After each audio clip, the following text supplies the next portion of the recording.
Welcome YouTube, this is the Budget Monkey bringing you another review on a gun I love, less than $200 by far, that doesn't suck, the Mosin Nagant. Not the correct way to say it, I'm sure, but I am an American and that's the way I like to say it. It's easy for me. This thing here, what an amazing value, man. I got this one for $89 before the transfer fee from a local gun store recently. Yeah, I mean that's not a fabled number. This is what, September 2012. It's been a recent purchase within the last 6 months for less than $100 out the door. Well, that's awesome, and I had a huge hesitation to buy this gun. Owning 8mm Mausers, I felt like that was the best military surplus bolt action gun there was, and I had a huge bias over the 7.62 by 54R, over it being a rimmed cartridge. And let's see if I can get this big honking dude in there where you can see the, yeah, you can't really see, nothing came out, right? So it's empty. So it's like a fence post. Anyway, this one's in really good shape too, man. I mean, this wasn't hand-picked. This was in a box in the back. I didn't even look at it. I walked in, I said, I want a Mosin. He walked out and handed me a box. Just as simple as that. Come on, I was really happy with it. Anyway, yeah, I had a huge bias against it. And I got the sling and everything else that goes with it. I just took it off. Don't really like them. When you get a gun that big, I don't really want it strapped to my back. I feel like, well, that was an inappropriate comment. Probably I won't say it. But I don't like having something that big on my back. I just rather carry it in my hands. You can always use it as a walking stick, right? Anyway, yeah. For the money, wow, this thing has really impressed me. I had a huge bias against it. I always liked the 8mm Mausers. Thought that was the best surplus rifle you could get, especially in a bolt action. Specifically in a bolt action. I like the M1 Grands a ton. Love them. But I've been really happy with this, man. The rim cartridge is not as bad as I expected. Pay attention when you load it, you know, so you don't get rim lock, and it's really been awesome. It really beat my expectations. Okay, I'm gonna knock it hard here real quick. There's no good way to mount optics to it without doing a severe modification. And we're going to put this in an ATI stock and keep all the other stuff, obviously, so I can make it back original. This is just a 9130. There's nothing special about this gun. It's not got any kind of special value. It does function well. The bolt is uber smooth, which is it's nice. I heard a lot of bad things about them. The receiver is in good shape. I mean, this gun is nice, and it shoots well. It shoots high, really high. I have to hold at 100 yards with the sight all the way lowered, leaf sight all the way lowered in the back. I have to hold 9 inches, 10 inches low just to hit paper. So it shoots high. I know I've read that they were sighted in 300 yards with the bayonet on, which I have the bayonet, but I'm not going to use it. It's already, like I said, the thing's already huge, and run out of ammunition for it. I can always use it as a corner post on the fence. You know, so that's neither here nor there. But it shoots high. I have to do something with that because I haven't been able to get a good accuracy report having to aim so far off with a bad point of aim, because my backstop I have to shoot at. I don't want to go over it. Have a nice backstop, stop anything, but if I go over it, then especially with something like this round, there's nobody living back there, but I don't want to accidentally shoot something that I don't mean to shoot at. So I have to be kind of careful with that. Where I have to shoot. Maybe I can find a better place to shoot. Maybe I can find some place where I can go farther than 100 yards. Kind of get a feel for it. We'll see. But as of right now, 100 yards is my limitation for everything, or the place that I have to shoot. So let's get right into it. The Mosin Nagant. I'm kind of digging the guns these days. You know, they fit the budget, especially when you find a good one. This is a good one. Uses. How about a hunting gun? Once I get this thing dialed in, The 7.62 by 54R, man, that's nearly a 30-06. Any way you want to cut it, and that'll do anything in North America. Period. You can argue with that if you'd like, but it will. That'll hunt anything in North America.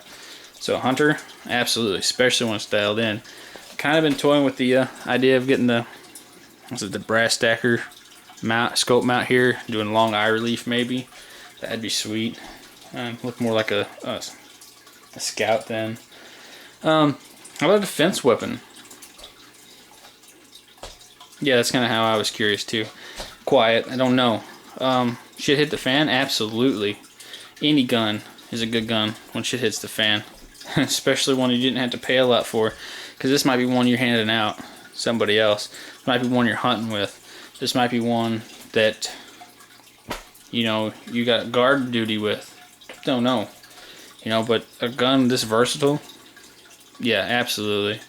Especially for the money, and the ammunition is dirt cheap. And you can stockpile it, you know, for nothing. What's it, a spam can, 440 rounds to my door. It's $90 something on Ammo Man right now. This is September 2012. That's those things vary obviously daily anymore, but yeah, great. It's great for that. You can stock that stuff up cheap. It's already in a spam can for you, so you ain't got to worry about trying to store it.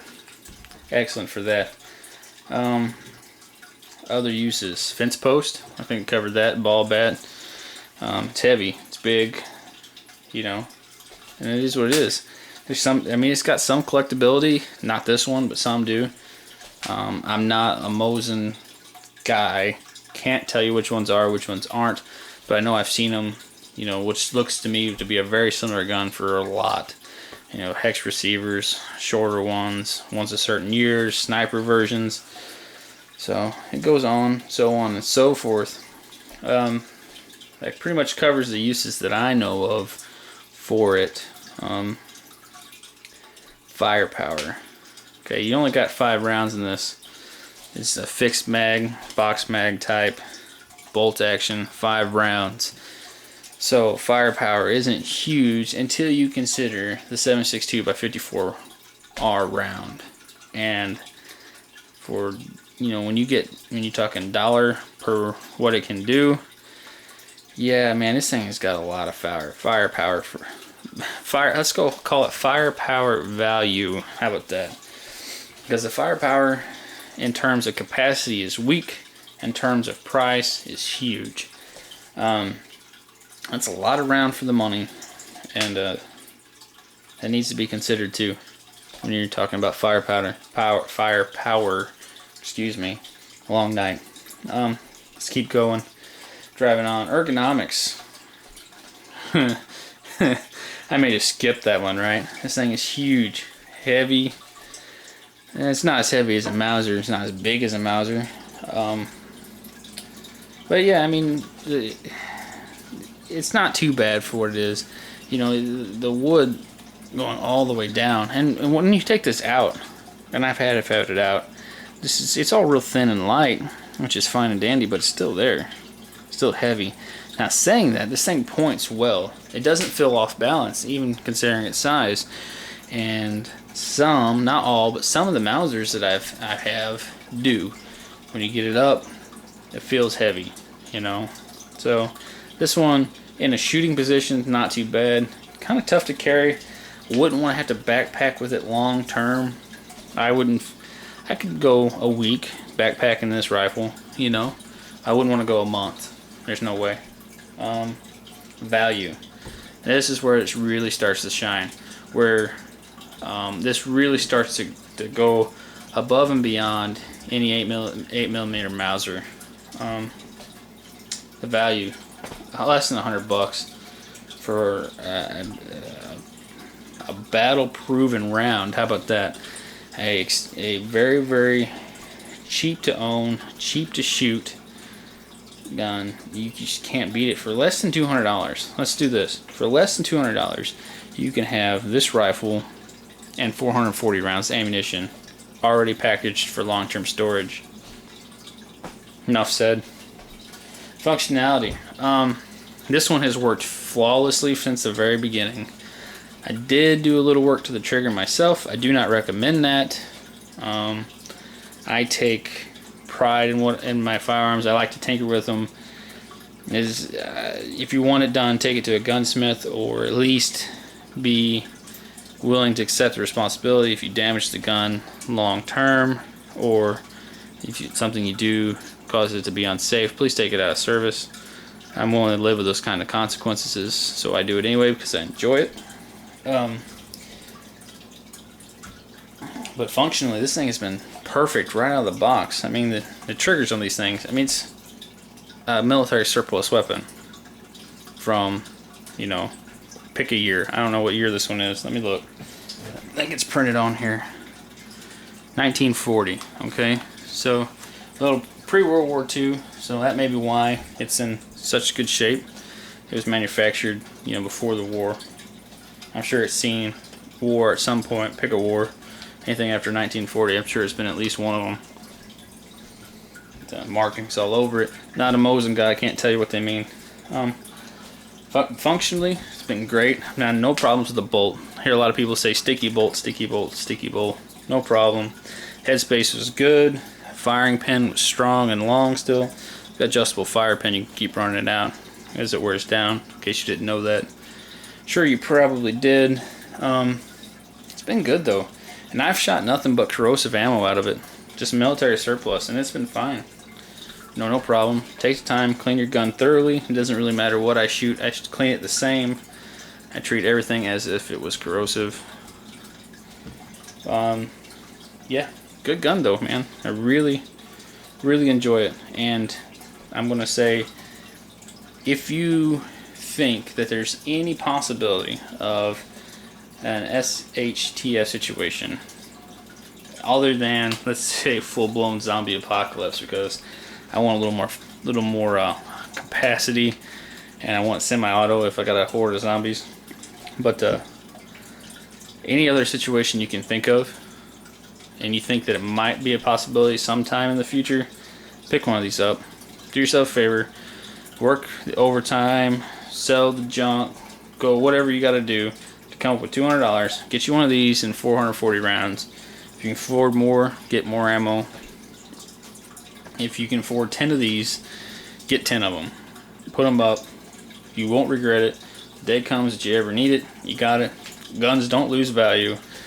If anything, you know, if you pay $100 a piece for them, in 10 years they're going to be worth more than that. Whether it be $5 or $10 more, still be worth more, guaranteed.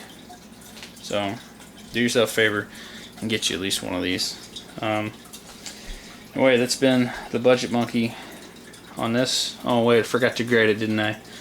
Overall value is huge. Functionality is huge. Ergonomics is okay.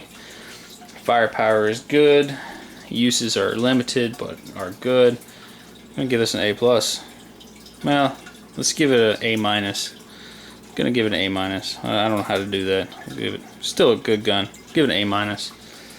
The only reason I'm minusing it is because of the limited capacity, and the thing is freaking heavy. May change my mind once we get it in new stock. We'll see. Solid A. Get it, own it, love it. It's been the Budget Monkey. Thank you for watching as always. Subscribe.